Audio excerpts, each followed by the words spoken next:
Hi, I'm Ron Dabrowski, a principal in KPMG's Washington National Tax office. On September 16th, and as part of its ongoing base erosion and profit shifting initiative, the OECD released recommendations regarding hybrid mismatch arrangements.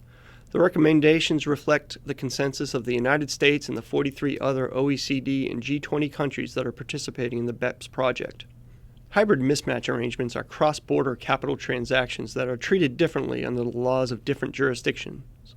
These mismatches arise either from the treatment of a financial instrument, for instance, investments that are treated as debt in one jurisdiction but equity in another, or from differing treatments of an entity, for example, as a taxable corporation in one jurisdiction but as a flow-through entity in another jurisdiction, or from an entity being treated as a dual resident in two jurisdictions at the same time.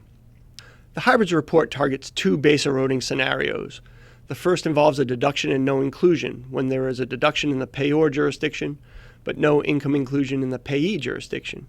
This can arise from the use of hybrid instruments or hybrid entities and may involve indirect transactions in which there is a non-hybrid transaction, for example, straight debt, between the payor and the payee, but the payee then enters into a hybrid transaction with another party to eliminate its income.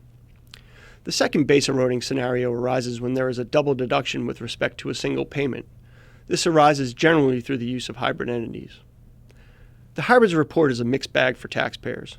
The good news is that the report adopts a bottoms-up approach that targets particular transactions and rejects the so-called top-down approach that the OECD had been considering, which raised concerns about administrability and overbreadth.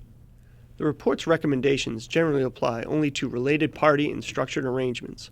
For direct uses of hybrid financial instruments, relatedness is measured by 25% ownership.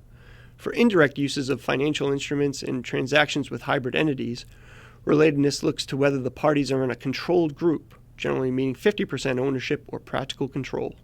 The bad news from the report is the remaining open items. The report specifically reserved on three items that are particularly important to U.S. multinationals. The first is whether income inclusions under a CFC regime should turn off the hybrid rules. Given that the alternative is double taxation, it is troubling that consensus has not yet been reached on this issue. The second relates to the treatment of intergroup regulatory capital issued by banks.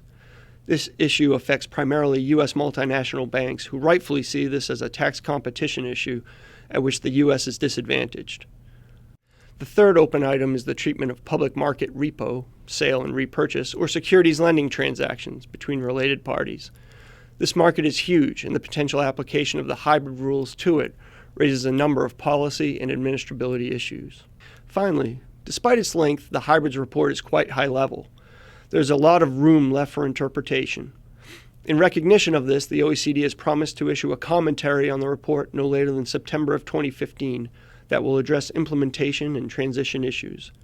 It is likely that the general language in the report and the promise of a commentary reflect existing and potential internal disagreements about the exact application of the recommendations. Nevertheless, the OECD has indicated that it views the hybrids report recommendations as ready for immediate implementation in its current form. There are indications that a number of jurisdictions are contemplating hybrids legislation and have been waiting for the hybrids report to provide policy justification. The lack of details in the report, coupled with immediate implementation, could bring forth the chaos the BEPS project was intended to avoid.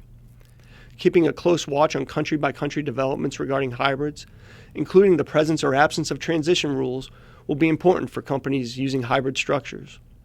KPMG is providing detailed analysis of the hybrids report and other BEPS deliverables, as well as ongoing coverage of BEPS developments. This information is available through the KPMG BEPS Insights Network. Thank you for your time.